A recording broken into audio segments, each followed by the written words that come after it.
Hello everyone, स्वागत है आप सभी का हमारे यूट्यूब चैनल हिंदी हब पे। तो कैसे हैं प्यारे बच्चे? मैं उम्मीद करती हूँ आप सभी ठीक होंगे और अपनी अपनी पढ़ाई कर रहे होंगे। ठीक है, चलिए तो आज हम पढ़ने वाले हैं एक ऐसा टॉपिक जो कि आप लोगों के लिए बहुत यूजफुल है और कई बार उस टॉपिक में आप लोग बहुत ज़्यादा कन्फ्यूजन हो जाते हैं। ठीक है, उसके पहले जल्दी से इस चैनल को सब्सक्राइब करो और इस वीडियो की लिंक को अपने सारे दोस्तों के साथ शेयर करो, लाइक करो और कमेंट बॉक्स में मुझे बताओ कि आपको ग्रामर में और कौन कौन से टॉपिक पढ़ने। ठीक है, चलिए वैसे बहुत सारे बच्चे ऑलरेडी कमेंट करके बता चुके थे कि उनको जो ये पढ़ना है, किसी को रस, किसी को अलंकार, किसी को छंद।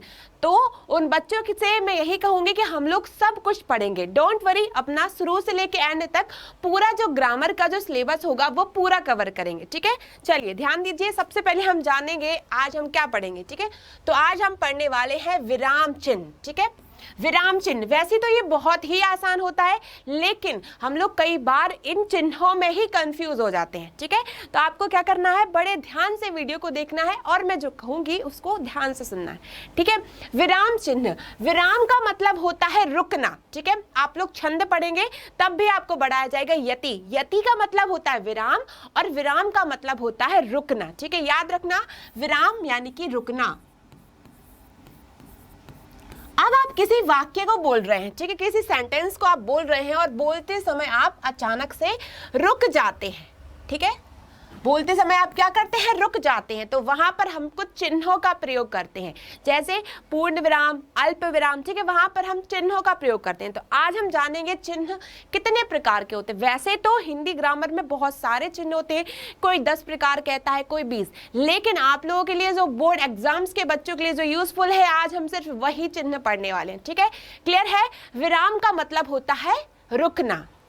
चलिए परिभाषा क्या होगी, पहले परिभाषा भी जान लो। अब अगर आपने इन सब चीजों को बहुत बारीकी से समझ लिया तो आपको वाक्य बनाने में कोई भी परेशानी नहीं होगी। ठीक है, अब आपको क्वेश्चंस कैसे आते हैं कि आपको कोई सेंटेंस दिया होता है, आपको बताना होता है ये सही है या गलत, शुद्ध वाक्य है या अशुद्ध वाक्य।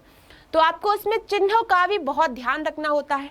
ठीक है, तो आपके लिए ये भी, इसके लिए भी आपको बहुत जरूरी है ध्यान से पढ़ना। चलिए, परिभाषा है भाषा के लिखित रूप। लिखित मतलब कि लिखी हुई, मौखिक मतलब कि बोली हुई। तो भाषा के लिखित रूप में रुकने के लिए जिन चिन्हों या संकेतों का प्रयोग किया जाता है उन्हें हम विराम चिन्ह कहते हैं। ठीक है, बहुत आसान है। अब जब आप कुछ लिख रहे हैं, ठीक है, लिख रहे हैं, यहाँ पे बात हो रही लिखने की। जब आप भाषा के रूप में लिखित रूप में अगर आप कुछ कह रहे हैं, एक वाक्य कह रहे हैं और आप उसमें उस जगह रुक जाते हैं, मतलब आप विराम ले लेते हैं, ठीक है, तो वहां पर हम कुछ चिन्हों का प्रयोग करते हैं और उन्हीं चिन्हों को हम कहते हैं विराम चिन्ह। अभी तक आप लोगों ने देखा होगा पूर्ण विराम, अल्प विराम, अर्ध विराम, ठीक है, प्रश्नवाचक चिन्ह, संबोधन चिन्ह, संयोजक चिन्ह। ठीक है, इस तरह से आप लोग अभी चिन्ह देखते जा रहे होंगे, लेकिन अभी भी बहुत सारे लोग ऐसे हैं जिन्हें इन चिन्हों का सही ज्ञान नहीं होता। ठीक है, कि कहाँ कौन सा चिन्ह है। आमतौर पर लोग ये चिन्ह लगाते हैं पूर्ण विराम और प्रश्नवाचक, ये सबको पता होता है। पूर्ण विराम जहाँ पर कोई वाक्य, कोई सेंटेंस खत्म हो रहा है वहां पूर्ण विराम, और प्रश्नवाचक जहाँ पर कोई क्वेश्चन पूछ रहे हैं। लेकिन इन चिन्हों के अलावा भी हिंदी ग्रामर में ऐसे बहुत सारे चिन्ह होते हैं जिनका हम अपनी आमतौर पर लिखने में जिनका प्रयोग करते हैं। तो आपको वो सारे चिन्ह बताए जाएंगे। ठीक है, चलिए तो विराम चिन्हों के प्रयोग से होता क्या है, पहले हम ये भी जान लें कि आखिर हम इन विराम चिन्हों का प्रयोग क्यों करते हैं।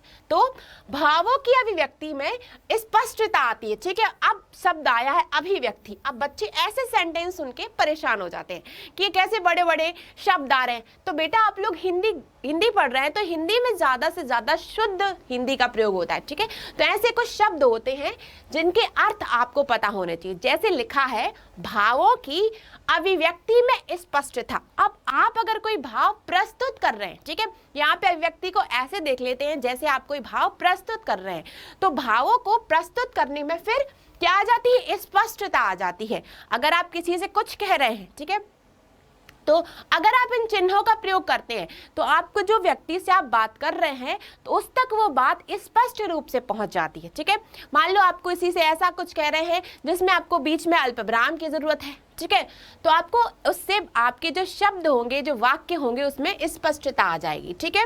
दूसरा, कथन प्रभावपूर्ण बन जाता है। अब जो कथन मतलब जो हम बोलते हैं, तो हमारा जो वाक्य है वो कथन है। ठीक है। और वो कैसा बनेगा? प्रभावपूर्ण, कि उस व्यक्ति पर हमारी बात का असर जरूर होगा। ठीक है। तो इसीलिए हम विराम चिन्हों का प्रयोग करते हैं। क्लियर है यहाँ तक सबको? कोई डाउट हो तो सबको पूछते जाना है। और मैं फिर से कहूंगी कि इस वीडियो की लिंक को अपने सारे दोस्तों के साथ शेयर जरूर करना है, लाइक करना है और चैनल को सब्सक्राइब करना है। ठीक है। चलिए, तो बहुत ही सामान्य अर्थों में समझते हैं हम इसके बारे में। जब हम अपने मनोभावों को किसी के सामने प्रकट करते हैं, तो अपनी बातों को समझाने या किसी कथन पर बल देने के लिए, ठीक है, अपनी बात को हम समझाते हैं और किसी कथन, किसी वाक्य पर बल देने के लिए, जोर देने के लिए हम बीच बीच में रुकते हैं। ठीक है। अब जब भी आप किसी से बात कर रहे होते हैं, ठीक है, तो हम बीच बीच में रुकते हैं कि सीधा सीधा बोलते जाते, सीधा नहीं बोलते हैं, हम बीच बीच में रुकते हैं। ठीक है। रुकते हैं मतलब वहां पर हम विराम लगा रहे हैं। तो विराम लगा रहे हैं, तो वहां पर ही जब हम उस चीज को लिखते हैं, अभी बोलते समय तो हम कोई चिन्ह नहीं लगा रहे, लेकिन विराम ले रहे हैं। ठीक वैसे ही जब हम लिखते हैं, तो लिखते समय अब हम बीच में क्या कर रहे हैं? लिखते, अभी तो हम यहाँ पे एक वाक्य बोल रहे हैं, फिर रुक जाते हैं, फिर दूसरा वाक्य बोलते हैं। लेकिन अगर आप इसको लिखित रूप में देखेंगे तो आपको वहां पर एक चिन्ह का प्रयोग करना होगा। ठीक है। तो लिखित भाषा में भाव स्पष्ट करने के या कथन पर बल देने के लिए कुछ निश्चित चिन्हों का प्रयोग किया जाता है। इन चिन्हों को हम विराम चिन्ह कहते हैं। ठीक है। अब जब हम भाषा, यहाँ पे बार बार आ रहा है लिखित रूप, ठीक है, तो अगर हम कुछ बोल रहे हैं तो बोलते बोलते बीच में थोड़ी हम बोलेंगे प्रश्नवाचक चिन्ह, ठीक है, पूर्ण विराम, अल्प विराम। तो बोलते वक्त तो हम इनका प्रयोग नहीं करते हैं, लेकिन लिखते वक्त हम इनका प्रयोग करते हैं। इसीलिए बार बार यहाँ पर लिखित भाषा शब्द का प्रयोग किया गया। ठीक है। अगर आप कुछ लिख रहे हैं तो लिखते वक्त आपको जहां रुकना होता है, तो वहां आप एक विशेष प्रकार के चिन्ह का प्रयोग करते हैं। ठीक है। उसे ही हम विराम चिन्ह कहते हैं। विराम का मतलब होता है रुकना, विराम लेना। छंद की भाषा में इसे हम यति भी कहते हैं। ठीक है। चलिए, साइड हो जाते हैं जल्दी से। आप जिसको भी स्क्रीनशॉट लेना हो, स्क्रीनशॉट लेते रहना, नोट्स बनाते रहना, क्योंकि स्टडी में, पढ़ाई में सबसे महत्वपूर्ण होता है आपका नोट्स बनाना। ठीक है। चलिए, अब हम देखते हैं कुछ विराम चिन्ह और उनके नाम। वैसे बहुत सारे होते हैं, मैंने शुरुआत में ही आपको बताया, लेकिन हम बहुत ही लिमिटेड पढ़ेंगे जो कि आपके लिए यूजफुल होंगे, उपयोगी होंगे। ठीक है। विराम चिन्ह का नाम और चिन्ह। जैसे सबसे पहला चिन्ह है पूर्ण विराम। अब जब कोई वाक्य होता है तो वाक्य को हम समाप्त करते हैं, तो वहां पे हम पूर्ण विराम लगाते हैं। आपको ये उदाहरण सहित बताया जाएगा। अभी आप चिन्हों के नाम याद रख लो। और चिन्ह जैसे पूर्ण विराम, तो पूर्ण विराम ये एक डंडी है। ठीक है। अब जैसे आप इंग्लिश में कुछ लिखते हैं तो इसमें वहां पे फुल स्टॉप लगाते हैं। ठीक है, ऐसा लगाते हैं ना, वैसे ही आप हिंदी में ये चिन्ह लगाते हैं, इंग्लिश में ये चिन्ह लगाते हैं, और हिंदी में ये फुल स्टॉप को ही यहाँ पे पूर्ण विराम के रूप में प्रयोग किया जाता है। ठीक है। फिर है आपका अर्धविराम। अर्धविराम आपका चिन्ह होता है ये वाला। तो याद रखना, चिन्हों को पहचानना आना चाहिए आपको। ठीक है। चलिए, पूर्ण विराम हो गया, अर्धविराम हो गया। अर्धविराम का चिन्ह होता है ये। अब आता है अल्प विराम। अब बहुत सारे बच्चे परेशान हो जाते हैं अर्धविराम में और अल्प विराम में। तो देखो, ध्यान से देखना, अल्प विराम ये होता है और अर्ध विराम आपका इसके ऊपर ही एक बिंदी लगी होती है। ठीक है, वहां वो होता है अर्ध विराम। पूर्ण विराम, अर्ध विराम और अल्प विराम। ठीक है। अब आते हैं प्रश्नवाचक चिन्ह। तो ये भाई सबसे आसान होता है, सबको पता होता है, इंग्लिश में भी वैसे ही होता है, हिंदी में भी। ठीक है, क्वेश्चन मार्क। तो ये हो गया आपका प्रश्नवाचक चिन्ह। फिर है विस्मयवाचक, विस्मयादि बोधक चिन्ह या फिर विस्मयवाचक चिन्ह। कौन सा चिन्ह है ये? अब इसका प्रयोग कब भी करते हैं, जब हम किसी को संबोधित करते हैं, जब हम किसी को बुलाते हैं। राम रुको। ठीक है, यहाँ पे सेंटेंस लिखते हैं ना, राम, अब यहाँ पे राम को पुकारा, फिर उससे कहा रुको। ठीक है, तो इस जगह ऐसे इसे कहेंगे हम संबोधन चिन्ह भी कहते हैं कुछ भाषा में। ठीक है। अब है आपका योजक या विभाजक चिन्ह। तो योजक चिन्ह होता है ये, जब हम, योजक चिन्ह क्या होता है, जो दो शब्दों को आपस में जोड़े, वो होगा योजक चिन्ह। ठीक है। चलिए, अब है आपका निर्देशांक। अब योजक चिन्ह से थोड़ा सा बड़ा होता है आपका निर्देशक चिन्ह, जब हम किसी को निर्देश देते हैं। ठीक है, जैसे महात्मा गांधी कुछ कह रहे होते हैं तो लिखा है कि महात्मा गांधी ने कहा है, और ये चिन्ह लगा दिया। ठीक है। फिर है आपका उद्धरण चिन्ह। आप लोग इंग्लिश में देखे होंगे inverted comma, single inverted, double inverted comma, तो ये वही है उद्धरण। अब यहाँ पे परेशान नहीं होना, उद्धरण को अवतरण चिन्ह भी कहते हैं, अवतरण चिन्ह भी कहते हैं, ठीक है। ये 2 प्रकार के होते हैं, वो आपको बताया जाएगा सब कुछ, जैसे आप लोग इंग्लिश में जानते ही होंगे सिंगल इन्वर्टेड और डबल इन्वर्टेड। अब बच्चे परेशान हो रहे होंगे कि इंग्लिश में थोड़ा सा इजी है। हाँ बेटा, क्योंकि अब क्या होता है हम लोग इंग्लिश को ज़्यादा यूज़ करने लगे हैं, लेकिन आपके लिए ये हिंदी में भी आसान है, बस आपको थोड़ा सा ध्यान से पढ़ना होगा इनको। अब जब आप कोई मान लो कोई भी एग्ज़ाम दे रहे हैं, ठीक है, अभी तो आपके बोर्ड एग्जाम्स है, इसके बाद आगे आप कोई गवर्नमेंट या कॉम्पिटिटिव एग्जाम्स की तैयारी कर रहे होते हैं, तब भी आप लोगों को ये इंग्लिश की हिंदी की ये छोटी छोटी बातों का ध्यान रखना होगा। कभी कभी क्या होता है, हम कोई एक पैराग्राफ लिख रहे होते हैं और अगर ये चिन्ह नहीं लगाए तो हमारे पैराग्राफ का जो अर्थ है वो बिल्कुल ही उलट निकलेगा। तो और कोई अगर वाक्य में आपको शुद्धि पहचाननी होती है तो वहां पर भी आपको चिन्हों का ध्यान रखना होता है, ठीक है। चलिए अब आता है विवरण चिन्ह। विवरण चिन्ह होता है ये ऐसे 2 बिंदु लगा दी और ये लगा दिया, ठीक है। फिर कोष्ठक, भाई बहुत आसान है, कोष्ठक वैसे ही होता है, बस कोष्ठक आप लोग गणित में पढ़ते हो 3 प्रकार के, बड़ा कोष्ठक, मंझला कोष्ठक, छोटा कोष्ठक, ठीक है।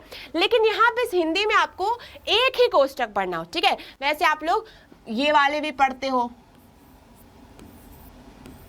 ये भी पढ़ते हो, ठीक है, लेकिन हिंदी में आपका एक ही कोष्ठक होता है, वो होता है कौन सा कोष्ठक?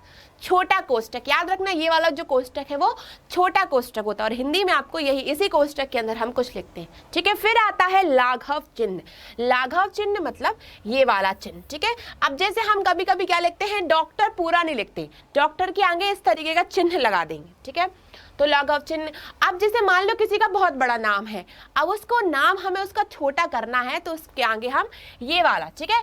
अब पंडित, पंडित मान लो हमें पूरा नहीं लिखना है भाई, तो हमने क्या कर दिया, पंडित और ये चिन्ह लगा दिया, ठीक है। ये चिन्ह कहलाता है लाघव चिन्ह। अब भाई बच्चे बड़े बड़े परेशान होते हैं कि ये लिखा क्या है, ठीक है, तो इसको चिन्ह के द्वारा इसको छोटा संक्षिप्त कर देते हैं, ठीक है, और ये होता है लाघव चिन्ह, ठीक है। क्लियर है यहाँ तक सबको? ठीक है। अब बीच बीच में आप सबको कमेंट बॉक्स में बताना है कि ये क्लियर है या आपको किसी चिन्ह में अभी भी कोई कंफ्यूजन है, ठीक है। वैसे हम लोग सारे उदाहरण देख के समझेंगे और मेरी पूरी कोशिश रहेगी कि इस वीडियो को देखने के बाद आप लोगों को चिन्ह में कोई भी परेशानी ना हो, ठीक है। कोशिश करना वीडियो को बड़े ध्यान से देखो, ठीक है। चलिए अब सबसे पहला चिन्ह हमारा आता है पूर्ण विराम। भाई आसान है, बच्चों को बहुत बार ये चिन्ह लगा देखा होगा, वो भी खुद यूज करते होंगे। अब जब आप लोग निबंध लिखते हो कोई निबंध, ठीक है, कोई अनुच्छेद लिखते हो या फिर कोई पत्र लिखते हो, वहां पर ये आपकी जो रचनात्मक लेखन कार्य है यानी कि जो राइटिंग सेक्शन वाला वर्क है, वहां पर आपको इन चिन्हों का बहुत ध्यान रखना होता है। इन्हीं चिन्हों पे आपके मार्क्स बेस्ड होते हैं, ठीक है। तो उसके लिए भी भाई बड़े ध्यान से वीडियो देखना, ठीक है। चलिए पूर्ण विराम, तो पूर्ण विराम कौन सा चिन्ह है? ये वाला चिन्ह, याद रखना। पूर्ण विराम ये जब किसी वाक्य को हम खत्म करते हैं तो हम ये चिन्ह लगाते हैं, ठीक है। इस चिन्ह का प्रयोग प्रश्नवाचक और विस्मयवाचक वाक्यों को छोड़कर प्रायः सभी प्रकार के वाक्यों के अंत में किया जाता है। याद रखना ये कब होता है प्रयोग? अंत में प्रयोग किया जाता है। और ये प्रश्नवाचक और विस्मय आदि बोधक के बाद ये अमूमन हर वाक्य में इसका प्रयोग होगा, ठीक है। अब क्या लिखा है? जैसे अध्यापक छात्रों को पढ़ाते हैं, वाक्य है, खत्म हुआ तो यहाँ पे ये चिन्ह लग गया, ठीक है। अब जैसे मान लो आप कोई कहानी लिख रहे हो, ठीक है। अब एक था राजा एक थी रानी, ठीक है, या फिर लिख लो ऐसे, एक नीम का वृक्ष था, एक नीम का वृक्ष था। अब था पे आपने बात खत्म कर दी, वो वाक्य आपका खत्म हो गया, तो था के बाद आपका ये चिन्ह लगेगा, ठीक है। अक्सर ये चिन्ह कहाँ लगते हैं? था, है, इस तरीके में ये जो चिन्ह है ये ऐसे लगता है जब आप कोई वाक्य खत्म कर रहे होते हैं, ठीक है। फिर है आपका माली पौधों की देखभाल करता है, यहाँ पर पूर्ण विराम लगा दिया। फिर हमें अपने आसपास हरा भरा बनाए रखना चाहिए। अब भाई चाहिए, था, है, चाहिए, इन शब्दों के अंत में हम अक्सर पूर्ण विराम का प्रयोग करते हैं। पूर्ण विराम यानी कि फुल स्टॉप, ठीक है। यहां तक क्लियर है सबको? चलिए जल्दी से स्क्रीनशॉट ले लो।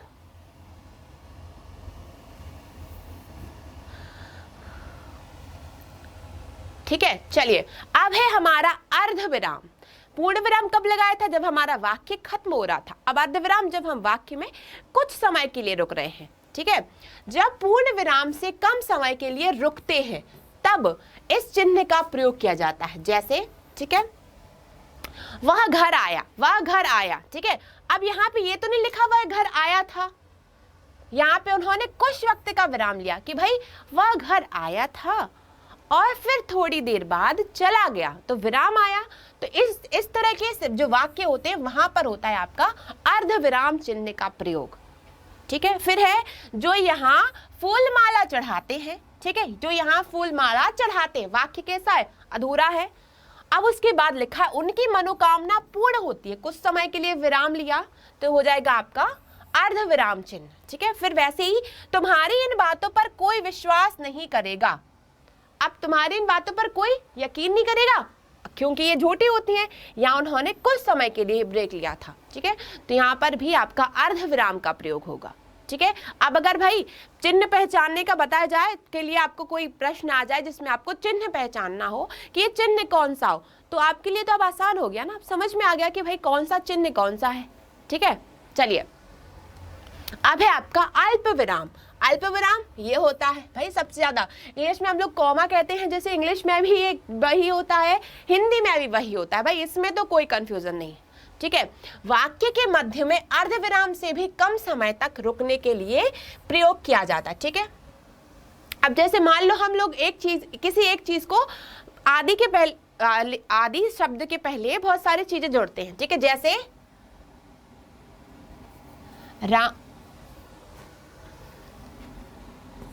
सोम, मान लो हम लोग हफ्ते के नाम लिख रहे हैं, मंगल, ठीक है। अब रुक गए थोड़ी देर, बुध, गुरु,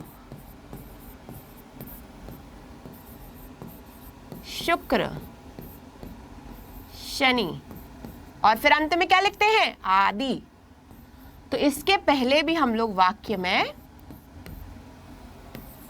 अल्प विराम का ही प्रयोग ले, ऐसे एक लाइन में नहीं बोलते सोम मंगल बुध गुरु शुक्र शनि, ऐसे नहीं, सोम मंगल बुध गुरु शुक्र शनि, और इस तरह से हम विराम लेते हैं और वो होता है आपका अल्प विराम, ठीक है। चलिए याद रखना, राम मोहन श्याम और उदय यहां आएंगे,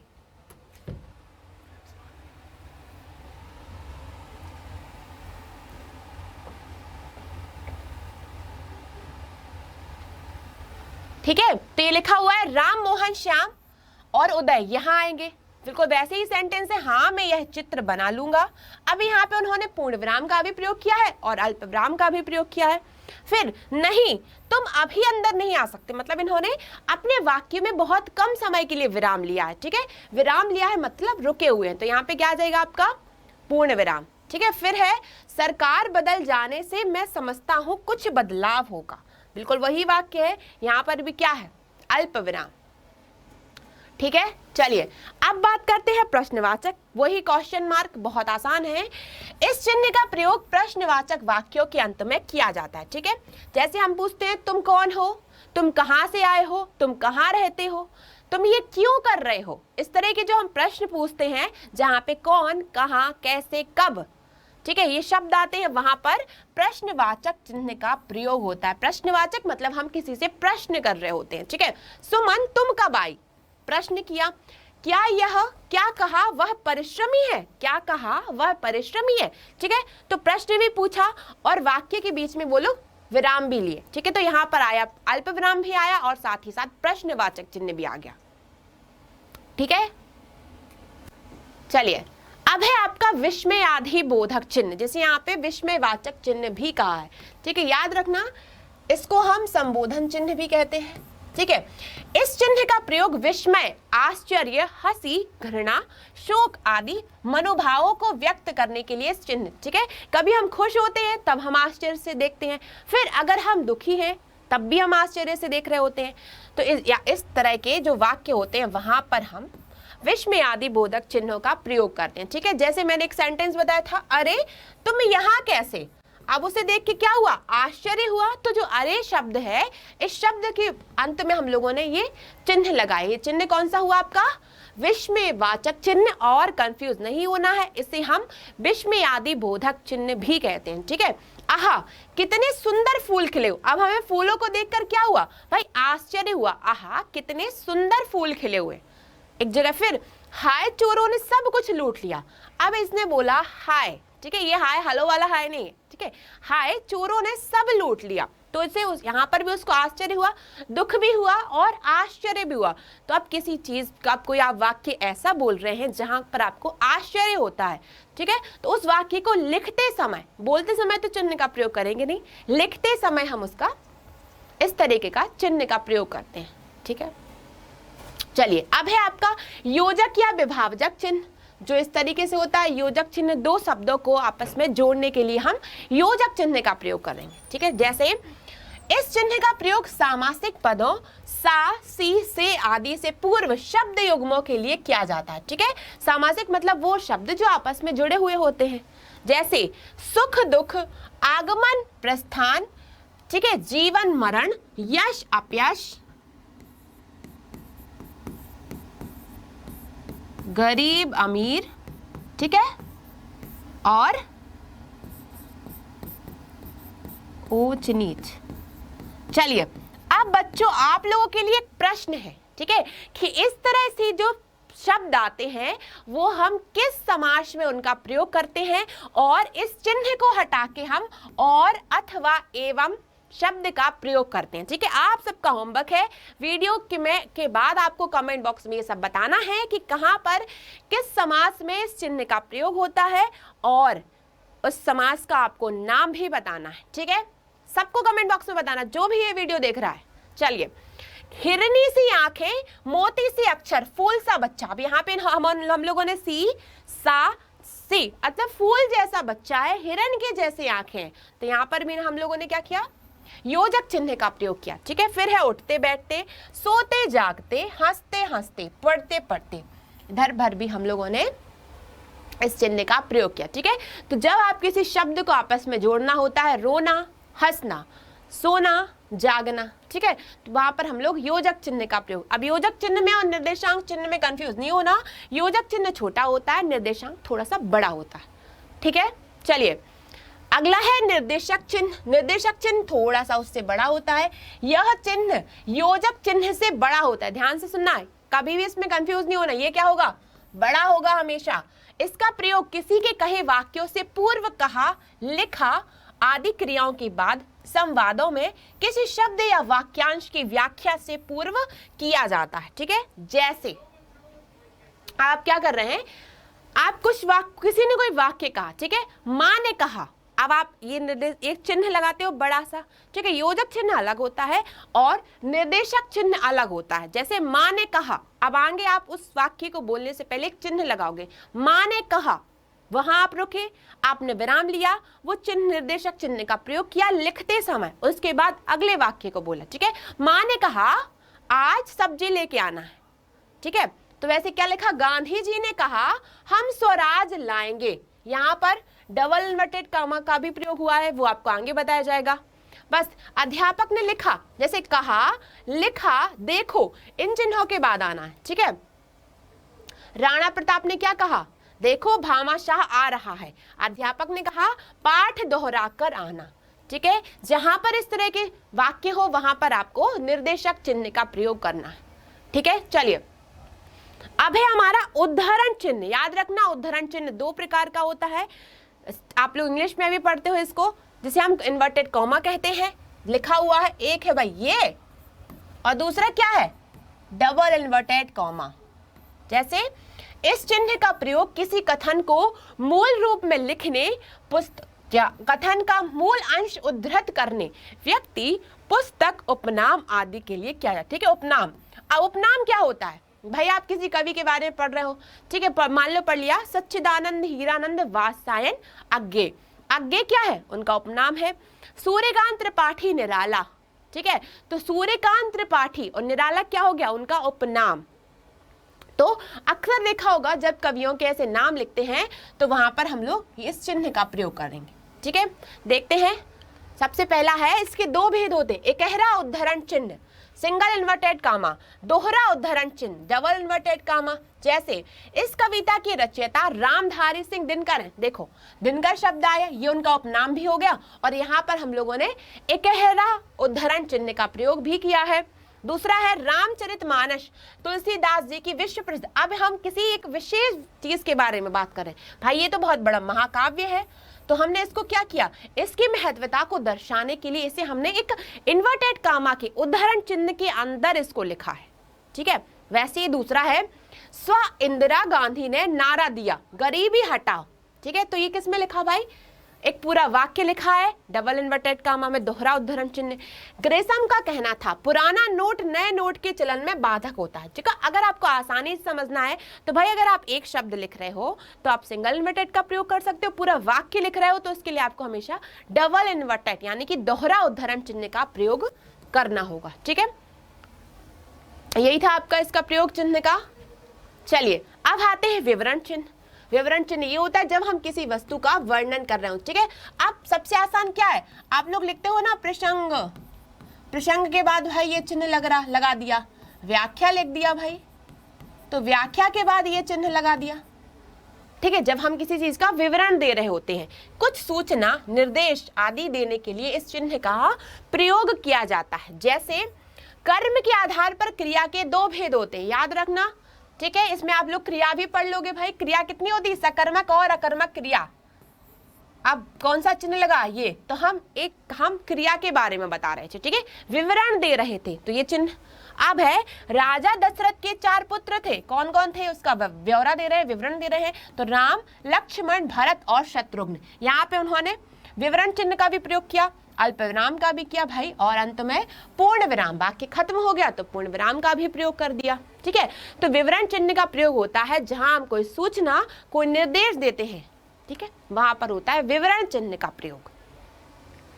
चलिए अब है लाघव चिन्ह। अंत में कौन सा बचा आपका, छोटा सा लाघव चिन्ह। इससे संक्षेप सूचक, मतलब कि छोटा कर दे, संक्षेप का मतलब होता है छोटा करना, ठीक है। तो इसे संक्षेप सूचक चिन्ह भी कहते हैं। किसी बड़े अंश का लघु रूप अर्थात छोटा रूप लिखने के लिए इसका प्रयोग किया जाता है। जैसे उदाहरण देख लो, सच्चिदानंद हीरानंद वात्स्यायन अज्ञेय, तो कैसे लिखा भाई, पूरा नाम लिखने की जगह उन्होंने सा ही वा और अज्ञेय लिख दिया, अज्ञेय उनका पूरा नाम उपनाम है, ठीक है। गोस्वामी तुलसीदास, तो ऐसा लिख के ये चिन्ह लगा दिया और तुलसीदास लिख दिया, ठीक है। डॉक्टर, डॉक्टर क्या ये चिन्ह। अब कृपया पन्ना उलटिए, ठीक है।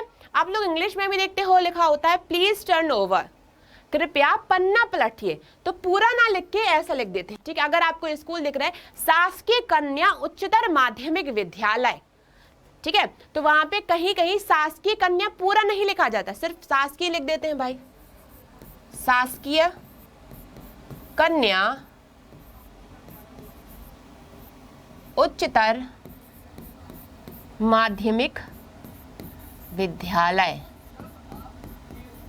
ऐसे लिखते हैं ना, आप लोगों ने देखा होगा बहुत सारे स्कूल के बाहर ऐसे लिखा होता है, ठीक है। तो यहाँ पर हम उन वाक्यों को, उन शब्दों को छोटा करते हैं, वहां पर हम लाघव चिन्ह का प्रयोग करते हैं, ठीक है। क्लियर है सबको आपको। चलिए तो आज के इस वीडियो में हमने जाना विराम चिन्ह। विराम का मतलब होता है रुकना। किसी वाक्य को लिखते समय हम जहां पर रुकते हैं, विराम लेते हैं, वहां हम विराम चिन्हों का प्रयोग करते हैं। आज की वीडियो में हमने बहुत सारे विराम चिन्ह देखे और उनके उदाहरण देखे।